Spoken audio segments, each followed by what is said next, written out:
Okay, no welcome students.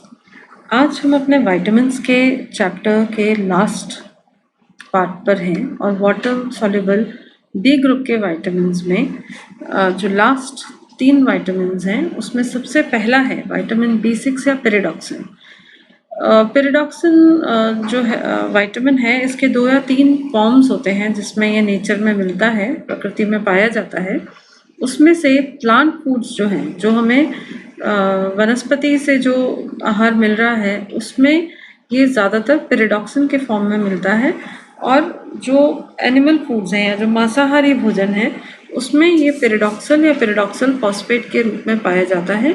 और ये पेरिडॉक्सल phosphate हमारे बॉडी में, ह्यूमन की बॉडी में भी, मानव शरीर में भी काफ़ी इम्पॉर्टेंट रोल प्ले करता है।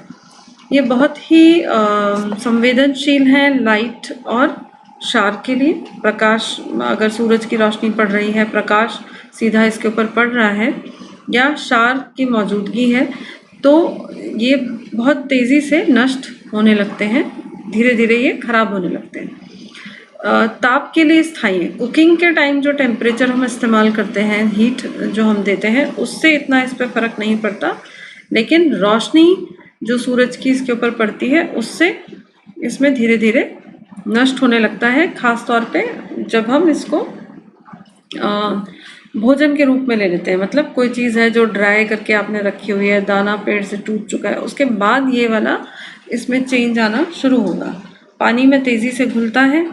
जो मांसाहारी भोजन है, अभी तक भी आपने जितने भी ग्रुप के विटामिन देखे, मांसाहारी भोजन और नट्स, जो सूखे मेवे हैं, दालें हैं, ऐसी वाली चीज़ें ही ज़्यादातर आप देखेंगे कि बी ग्रुप के विटामिन इनमें ज़्यादा पाए जाते हैं। तो यहाँ पे मांसाहारी भोजन में, जिसमें मीट है, मछली है और पोल्ट्री मतलब अंडा हो गया, मुर्गी का जो मीट खाया जाता है वो उस तरह की चीज़ें हो गई।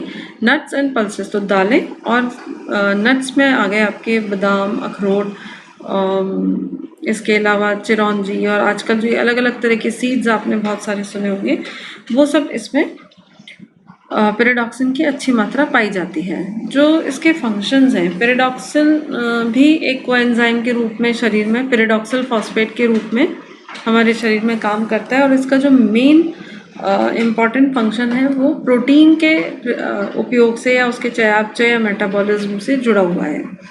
इसके अलावा जो ट्रिप्टोफैन में से नियासिन का परिवर्तन होकर के 2 कोएंजाइम्स बनते हैं, NAD और NADP, उसके लिए भी ये पेरिडॉक्सल फॉस्फेट के रूप में आवश्यक है। उसके अलावा आप देखेंगे मिथ्योनीन से सिस्टीन के परिवर्तन के लिए, मिथ्योनीन और सिस्टीन दोनों ही सल्फर युक्त अमीनो अम्ल हैं, सल्फर कंटेनिंग अमीनो एसिड्स हैं। इनके आपस में कन्वर्जन के लिए, परिवर्तन के लिए भी विटामिन B6 चाहिए। ये हीमोग्लोबिन का जो हीम पार्ट है जिसमें आयरन जुड़ता है, उसके निर्माण के लिए भी आवश्यक है। इसके अलावा आंतों में भोजन पचने के बाद जितना भी भोजन है, जितने पोषक तत्व हैं, वो सब छोटी आंतों से ही हमारे शरीर के जो रक्त संचरण है, ब्लड सर्कुलेशन है, उसमें अंदर अवशोषित किए जाते हैं, एब्जॉर्ब किए जाते हैं। तो एक्टिव ट्रांसपोर्ट का मतलब है जब अपने आप वो चीज़ आंतों की दीवार को क्रॉस करके नहीं आ सकती ब्लड सर्कुलेशन में या रक्त संचरण में, उसको किसी तरह के सपोर्ट की रिक्वायरमेंट है। तो जो अमीनो एसिड्स हैं, जो प्रोटीन का जब पूरी तरह से पाचन हो जाता है और उसके सबसे छोटी इकाई जो कि अमीनो अम्ल है उसमें वो टूट जाता है, तब उसको इंटेस्टाइन की वॉल से या आंतों की दीवार से ब्लड सर्कुलेशन में अंदर लेने के लिए जिस चीज़ के सहयोग की आवश्यकता होती है, उसमें पेरिडॉक्सल फॉस्फेट का इम्पॉर्टेंट रोल होता है। इसके अलावा तंत्रिकाओं पे जो माइलिन शीट होती है, जिसके बारे में हम पहले भी बात कर चुके हैं, उसके निर्माण के लिए भी आवश्यक है।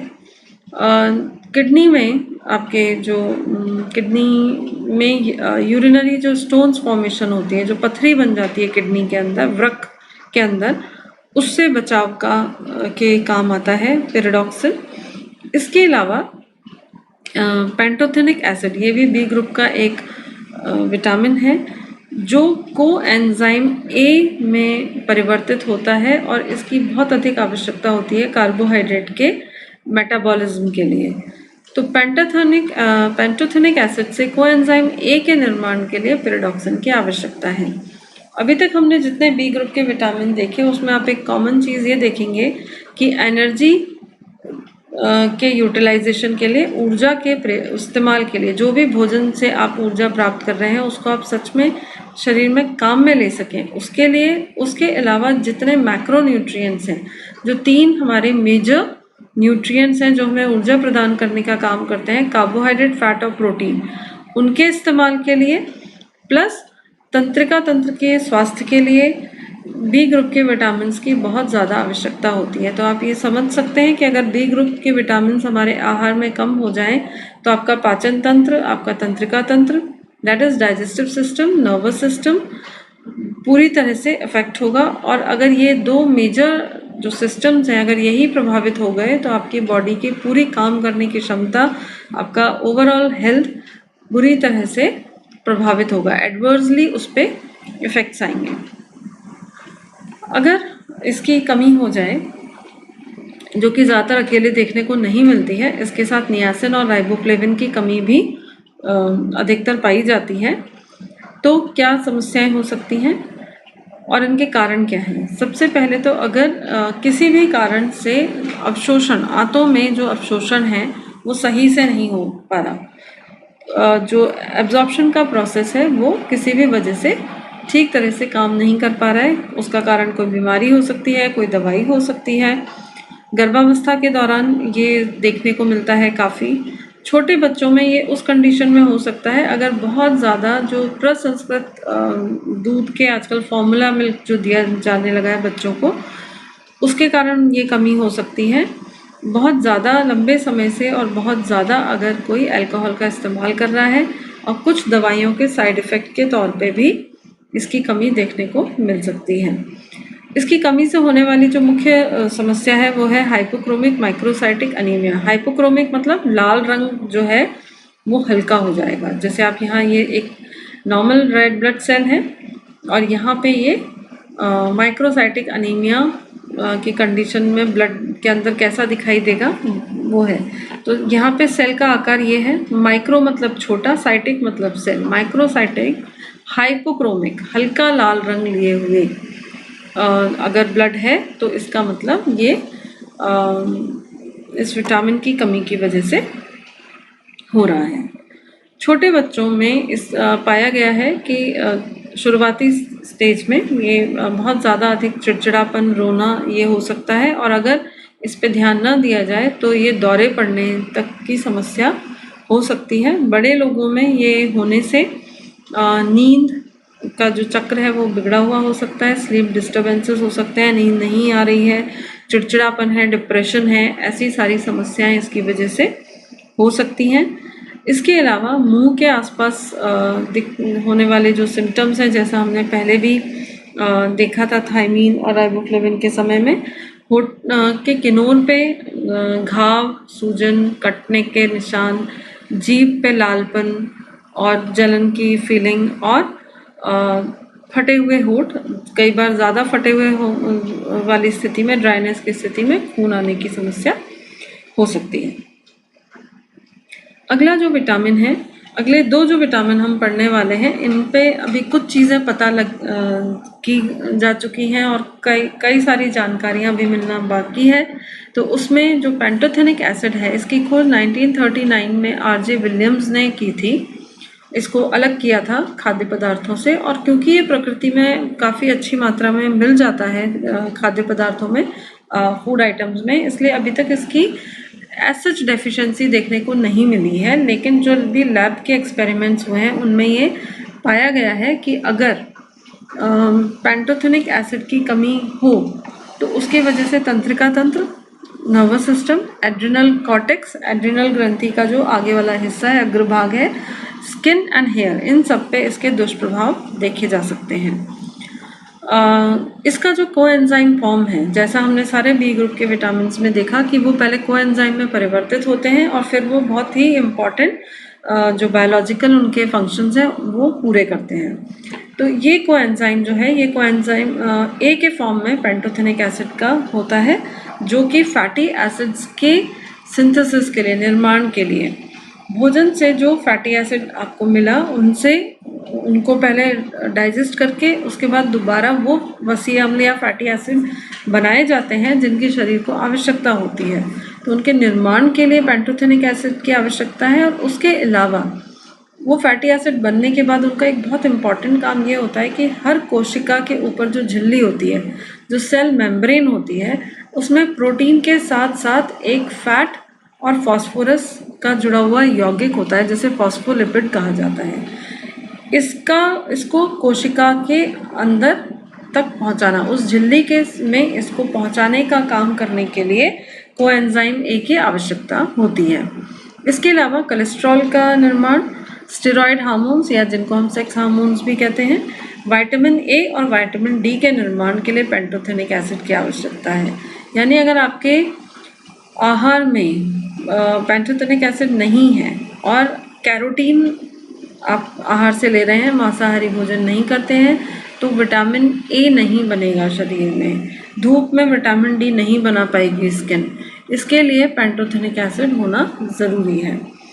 इसके अलावा ये 3 अमीनो एसिड्स हैं, ल्यूसीन, आर्जिनिन एंड मिथ्योनिन, इनके निर्माण के लिए भी पेंटोथेनिक एसिड की आवश्यकता है। हीमोग्लोबिन के निर्माण के लिए और विटामिन B12 के निर्माण के लिए भी पेंटोथेनिक एसिड की आवश्यकता है। जब शरीर में ऊर्जा देने के लिए फैट्स का इस्तेमाल होता है तो वो जो प्रक्रिया होती है उसे बीटा ऑक्सीडेशन कहा जाता है। इसी प्रकार अमीनो अम्लों का या अमीनो एसिड्स का जब ऑक्सीकरण या ऑक्सीडेशन होता है, इन दोनों प्रक्रियाओं के लिए पेंटोथेनिक एसिड रिक्वायर्ड है।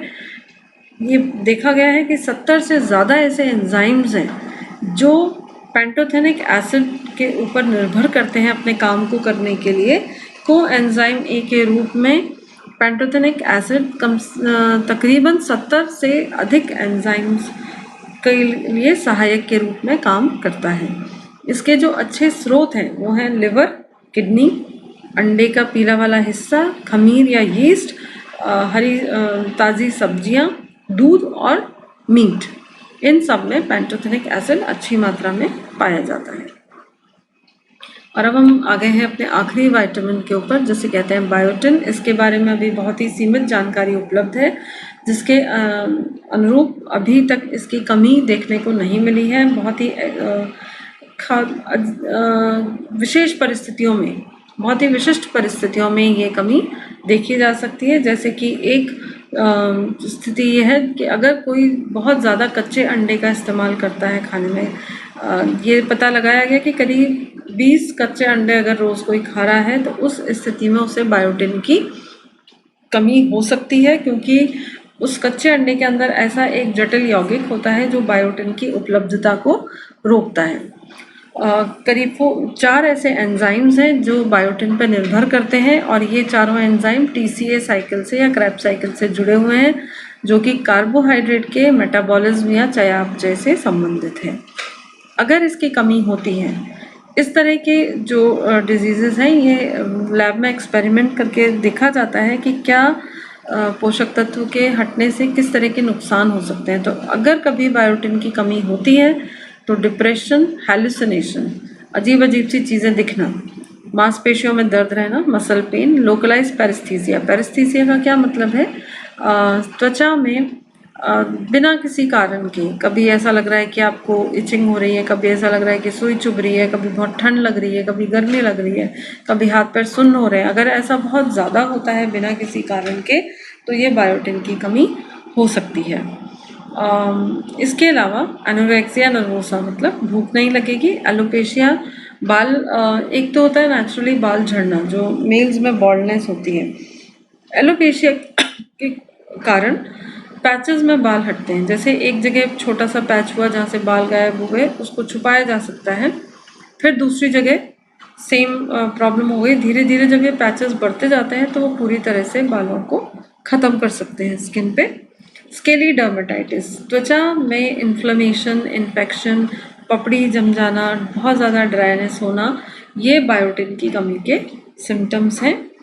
अभी तक क्योंकि डेफिशिएंसी क्यों नहीं देखी गई है, क्योंकि ये बहुत ही ज़्यादा अच्छी मात्रा में फूड्स में पाया जाता है। और इसके अलावा हमारी आंतों के अंदर जो अच्छा बैक्टीरिया हर वक्त मौजूद रहता है, उससे भी बहुत ज़्यादा हमें बायोटिन की सप्लाई मिलती रहती है, जो हमारे स्वास्थ्य को बनाए रखने के लिए सहायक है। इसके साथ हमारे बी ग्रुप के विटामिन्स और विटामिन से संबंधित जो हमारा ये चैप्टर था, ये ख़त्म होता है। अगले चैप्टर से हम मिनरल्स या खनिज लवणों के बारे में पढ़ना शुरू करेंगे।